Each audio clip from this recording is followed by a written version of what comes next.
அன்பர்களே வாரீர், அன்பர்களே வாரீர், அன்பர்களே வாரீர். அறிவினிருப்பிடம் அறிந்த இன்பமோ. இதுல என்ன பண்ணிட்டு இருக்கோம் நாங்க அப்படின்னு பாத்தீங்கன்னா, மனிதர்கள் சந்தோஷமா வாழணும், அவ்வளவுதான். சந்தோஷம்னா என்ன? சில பேர் சொல்லுவாங்க, உங்களுடைய சந்தோஷம் எதுலங்க இருக்கு? ஆமா, நீங்க சொல்லுங்க, உங்களுக்கு சந்தோஷம்னா எதுன்னு நினைக்கிறீங்க? நல்லா சாப்பிடுங்க. கரெக்ட். எவ்வளவு சாப்பிடுவீங்க? எவ்வளவு சாப்பிடுவீங்க? எத்தனை வயசு வரையிலும் நீங்க நல்லா சாப்பிட முடியும்னு நினைக்கிறீங்க? இல்ல சாப்பிட்டுட்டு இருக்கும்போதே மனநிலை பாதிச்சிட்டு சாப்பாடே வேண்டாம். வீட்டுல வேற ஏதாவது வீட்டு அம்மா ஏதாவது சொல்றாங்க, ஏதாவது இல்ல ஏதாவது நகை போட்டுட்டு எவ்வளவு நகை போட்டுட்டே இருக்க முடியும் சொல்லுங்க? உடம்பு சரியில்லை, முடியாம படுத்திருக்கோம், உனக்காக புதுசா நெக்லஸ் வாங்கிட்டு வந்திருக்கேன்னு சொன்னா எப்படி இருக்கும்? நான் இருக்கிற வேலையில இந்த மனுஷன் வந்து வேணுன்னு என்ன பண்றாங்க, நக்கல் பண்றாரா அப்படின்னுவாங்க இல்லைங்களா? அப்போ நகையோ சாப்பாடோ இல்ல சொத்தோ எதுவுமே நமக்கு சந்தோஷம் கொடுக்குமான்னா எல்லாமே வேணும். வாழ்க்கைக்கு இது இல்லாம வாழ்க்கை கிடையாது. ஆனா இதுவே தான் வாழ்க்கை அப்படிங்கிறது இல்லை. அப்போ மனிதன் என்ன பண்ணணும், சந்தோஷமா வாழணும். அதுதான் நம்முடைய வாழ்க்கைக்கு அடிப்படை. சந்தோஷமா வாழ்றதுக்கு பொருள் மட்டும் உதவாது. உதாரணத்துக்கு காலத்தை என்ன சொல்லுவாங்கன்னா, முதல்ல வந்து கிரேதாயுகம், திரேதாயுகம், அதுக்கப்புறம் பார்த்தீங்கன்னா துவாபர யுகம், கலியுகம், 4 காலமா நம்முடைய பெரியோர்கள் பிரிச்சு வச்சிருக்காங்க. முதல்ல எடுத்த காலத்துல பாத்தீங்கன்னா தேவர்கள் மனிதர்கள் எல்லாம் ஒன்னா வாழ்ந்துதா சொன்னாங்க. உயிரினங்கள் எல்லாம் சந்தோஷமா இருந்தாங்களாம். 2வது யுகத்துல பாத்தீங்கன்னா ராமர் காலம், திரேதாயுகம். அதுல பாத்தீங்கன்னா உயிரினங்கள் நல்லா இருந்தது, ஆனா ஏற்றத்தாழ்வுகள் இருந்துகிட்டே இருந்தது. அப்போ உயிரினங்கள் துன்பப்பட ஆரம்பிச்சது. ராஜா வந்து காப்பாத்துவாரு, பெரிய உயர்ந்தவர்கள் வந்து சிந்தனையாளர்கள், வசிஷ்டர், இந்த மாதிரி ரிஷிகள், முனிவர் வந்து காப்பாத்தி நல்லா வச்சிருந்தாங்க அப்படின்ற ஒரு காலகட்டம் இருந்தது. அதுக்கு அடுத்த காலம் வந்தது கிருஷ்ணர் காலம். இப்ப மகாபாரதம் நடந்த கதை. அப்போ வரும்பொழுது என்ன ஆகுது, ஏன்னா அண்ணன் தம்பிகளுக்குள்ளே என்ன ஆகுது, பிரச்சனை வர ஆரம்பிச்சது இல்லைங்களா? இப்போ ஒரு காலத்துல எல்லாரும் ஒன்னா வாழ்ந்தாங்க, விலங்கினங்களும் மனிதர்களும் சந்தோஷமா இருந்தாங்க. 2வது பிரச்சனைனா துன்பத்தை போக்குற அளவுக்கு உயர்ந்த சிந்தனையாளர்களா இருந்தாங்க. 3வது யுகத்துல வரும்பொழுது என்னாச்சு பாத்தீங்கன்னா, அண்ணன் தம்பிகளே அழைச்சுக்கிட்டாங்க. அதுதான் மகாபாரத போர் இல்லைங்களா? அதுக்கு அடுத்ததுதான் இப்ப நம்ம வாழ்ந்துட்டு இருக்கிற காலம் என்னது, கலிகாலம் சொல்றோம் இல்லைங்களா? காலங்கள் மாறிக்கிட்டே வந்திருக்கு. மனிதர்களுடைய நிலை முன்ன இருந்ததுக்கு இப்ப இருந்ததுக்கு எப்படி மாறி இருக்கு? அடைச்சுக்கிட்டு இன்னைக்கு வீணா போகிற அளவுக்கு நம்ம மனம் மாறி இருக்கு. காரணம் என்ன? சூரியன் மாறி இருக்குங்களா? சந்திரன் மாறி இருக்கா? சூரியன் காலையில உதிக்குது, மாலையில மறையுது. காற்று வீசுதா இல்லைங்களா? இப்போ காசு கொடுத்தா வாங்குறோம், காற்று சுவாசிச்சுட்டே இருக்கும், காற்று வீசிக்கிட்டே இருக்கு. பூமி நம்மளை தாங்க மாட்டேன்னு என்னைக்காவது சொல்லியிருக்குங்களா? தாங்கிட்டு தான் இருக்கு. இயற்கை அப்படியே இருக்கு.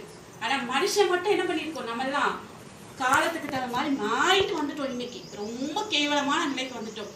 யாராவது வீட்டுல சந்தோஷமா இருக்கேன்னு யாராவது நான் ரொம்ப சந்தோஷமா இருக்கேன், எனக்கு இந்த வாழ்க்கை பிடிச்சிருக்கு, ரொம்ப சௌக்கியமா இருக்கேன், யாராவது கை தூக்க முடியுங்களா?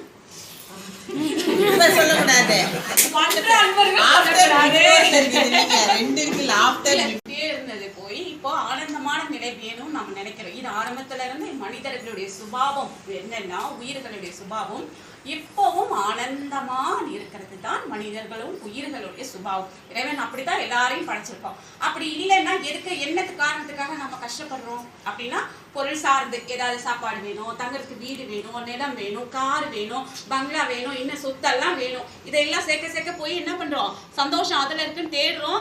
கடைசியில என்ன பண்றோம், எதுவுமே இல்லாம அதெல்லாம் இருந்த கூட நமக்கு ஆனந்தம் இல்லை அப்படின்ற நிலையில நம்ம மனசு என்ன நொடிஞ்சு போய் உட்கார்ந்துரும். இப்படிதான் மனிதர்கள் துன்பப்பட்டுட்டே இருக்காங்க. அதுக்கு காரணம் என்ன? மனம் பெருந்தன்மையாக உண்மை நிறைய புரிஞ்சுக்கிறது இல்லை. மனோவிகாரம் அப்படி சொல்லுவாங்க.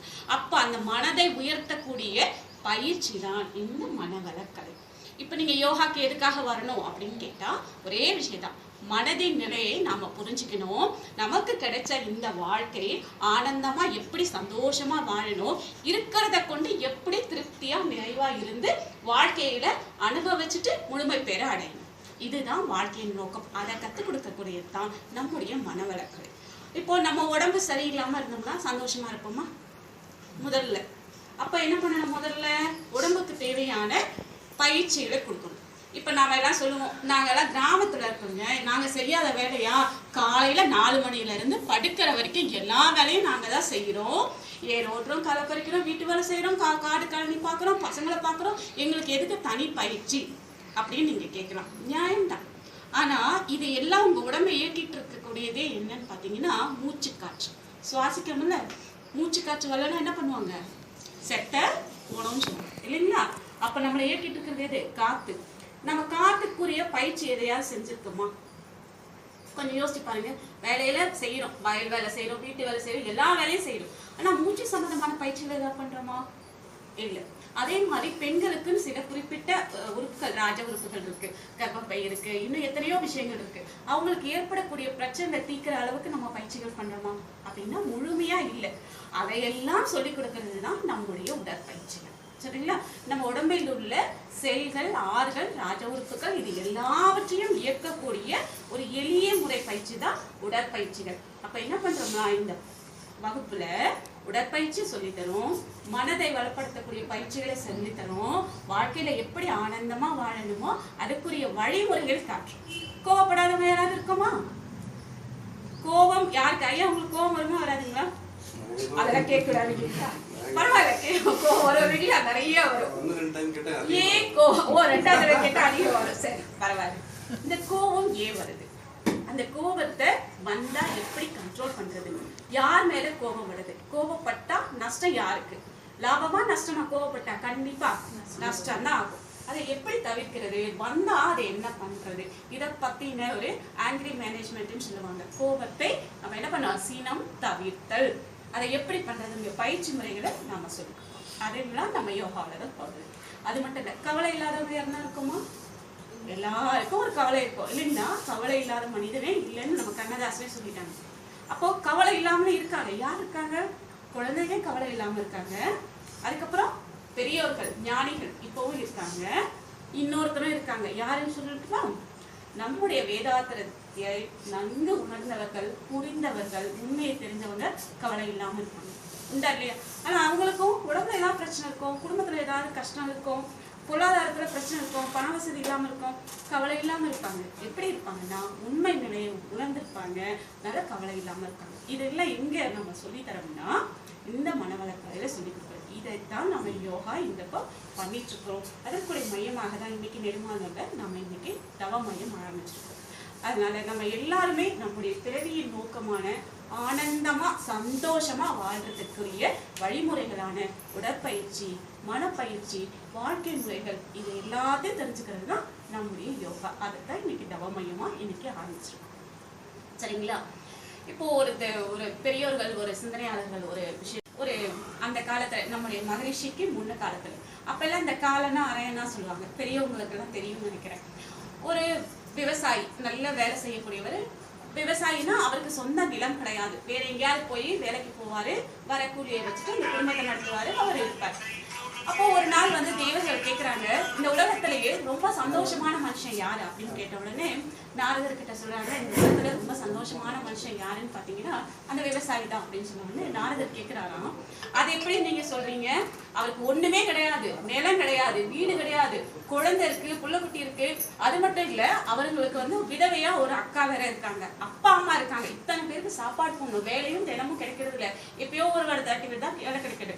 அவர் எப்படி உங்களுக்கு சந்தோஷமா இருக்காரு சொல்றாங்க? அவர் ரொம்ப ஆனந்தமா இருக்காங்க அப்படின்னு சொன்ன உடனே இவர் சொல்லியிருக்காரு, வேணுதான் நீ போய் அவர்கிட்ட விசாரிச்சு தெரிஞ்சுக்கோன்னு சொன்ன உடனே நாரதர் வராரு. வந்து அந்த விவசாயிகிட்ட கேட்கிறார், நீ ரொம்ப ஆனந்தமா சந்தோஷமா இருக்கியா அப்படின்னு.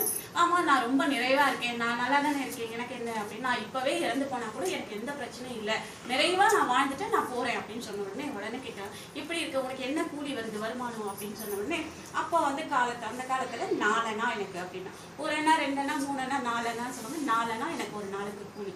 தினம் கிடைக்குமா? கிடைக்க முடிஞ்ச வரைக்கும் கிடைக்கும், ஒவ்வொரு நாளைக்கு இல்லாம கூட போகும். சரி, இந்த 4 அணா வச்சுட்டு நீ என்ன பண்ற, எப்படி வாழற அப்படின்னு கேட்ட உடனே 4 அணாவை வச்சு நான் முதல்ல என்னுடைய கடனை 1 அணாவுக்கு அடிச்சிருவேன். ரெண்டாவது அணாவை என்னுடைய வருங்காலத்துக்கு சேமிப்பாக வச்சுப்பேன். 3வது ஒரு அணாவை இப்ப நான் வாழக்கூடிய இந்த வாழ்க்கைக்கு எனக்கு என்னென்ன தேவையோ, சாப்பாடோ மற்ற வசதியோ அதெல்லாம் போட்டுக்குவேன். இன்னொன்னு தான தர்மம் பண்றதுக்கு 1 அணா கொடுத்துருவேன். ஆக மொத்தம் 4 அணாவை வர வருமானத்தை வச்சுட்டு நான் சந்தோஷமா சௌக்கியமா இருக்கேன்னு புரியல அவருக்கு. நாரதருக்கு திரும்ப கேட்கிறார், எப்படி திரும்ப சொல்லு, கடனை எப்படி நீ அடைக்கிறது ஓரானா, எந்த கடன் அப்படின்னு கேட்கும்பொழுது உடனே சொல்றார், என்னுடைய கடன் நான் என்னை பெற்றவங்க இருக்காங்க இல்லையா அப்பா அம்மா, அவங்களுக்கு நான் செய்ய வேண்டியது என்னுடைய கடன். அந்த ஓரானால அவங்களுக்கு தேவையானதை சாப்பாடோ தேவைகளோ அதை நான் செய்யறேன். அந்த காலத்துல ஓரானா என்ன தேவையோ அதை செய்ய முடியும். ரெண்டாவது அண்ணா இருக்கு இல்லையா, அதை என்னுடைய வருங்காலம்னா என்னுடைய பிள்ளைகள் அவங்களுடைய கல்விக்கோ அவங்களுடைய தேவைகளுக்கோ நான் செலவு பண்ணிடுறேன். ரெண்டானா முடிஞ்சது, வருங்காலமும் முடிஞ்சது, கடனும் முடிஞ்சது. மூணாவது அண்ணாவை இப்ப நான் வாழக்கூடிய என் வாழ்க்கைக்கு வேணும், எனக்கு சாப்பாடு வேணும், துணிமணி வேணும், எனக்கு தேவையானதை பெருக்கிக்கிறதுக்கு எனக்கு வேணும், அதுக்கு அந்த மூணாவது அண்ணாவை நான் செலவு பண்ணிக்கிறேன். நாலாவது அண்ணா எதுன்னா தான தர்மம். என் அக்கா ஒருத்தி விதவையா இருக்கா, அவளுக்கும் அவ பிள்ளைகளுக்கும் தேவையானதை நான் தான் செய்யணும், வேற யாரும் இல்லை, அதை நான் செஞ்சுட்டு இருக்கேன், அது தர்மம். அப்போ நான் எல்லாருக்கும் செய்ய வேண்டியதை செஞ்சுட்டு இந்த நாலனா வச்சுட்டு நிறைவா இருக்கேன், இதை விட என்னையா சந்தோஷம் கேட்டாங்க. அப்பதான் நாரதருக்கு புரிஞ்சுது, அப்போ ஆனந்தம் சந்தோஷங்கிறது மனதை பொறுத்தன விஷயம், பொருளை சார்ந்தும் இல்லை, சூழ்நிலையை சார்ந்தும் இல்லை. அந்த ஆளுக்கு என்ன இல்லாத கஷ்டமா, அப்பா அம்மா முடியாம இருக்காங்க, பிள்ளைங்க இருக்காங்க, அக்கா தங்கச்சி இருக்காங்க, தன்னுடைய வாழ்க்கைக்கு எதுவும் இல்லை, இருந்தும் ஒரு சந்தோஷம் நிறைவு இருக்குன்னா மனோபலம், மனதை சரிப்படுத்திக்கூடியது. அந்த பயிற்சியை தான் இன்னைக்கு நாம ஆரம்பிச்சிருக்கக்கூடிய இந்த தவமையத்தின் மூலமாக கொடுத்துட்டு இருக்கோம். அதனால அன்பர்கள் அனைவரும் முடிந்த வரைக்கும் இந்த கலந்துக்கிட்டே நீங்க எல்லாரும் வாழ்க்கையில மென்மேலும் வெற்றி அடைந்து வாழ்க்கையில மகிழ்ச்சியா வாழணும்னு கேட்டுக்கிறோம். அனைவருக்கும் மீண்டும் நன்றியை தெரிவித்துக் கொள்கிறோம். அன்பர்களே வாரீர், அன்பர்களே வாரீர், அறிவின் இருப்பிடம் அறிந்து இன்பமோர அன்பர்களே வாரீர், அன்பர்களே வாரீர், இன்ப நிலையதே ஏக நிலையதே, இன்ப நிலையதே ஏக நிலையதே, அன்பு நிலையதே அறிந்திடலாமென்று, அன்பு நிலையதே அறிந்திடலாமென்று, அன்பர்களே வாரீர், அன்பர்களே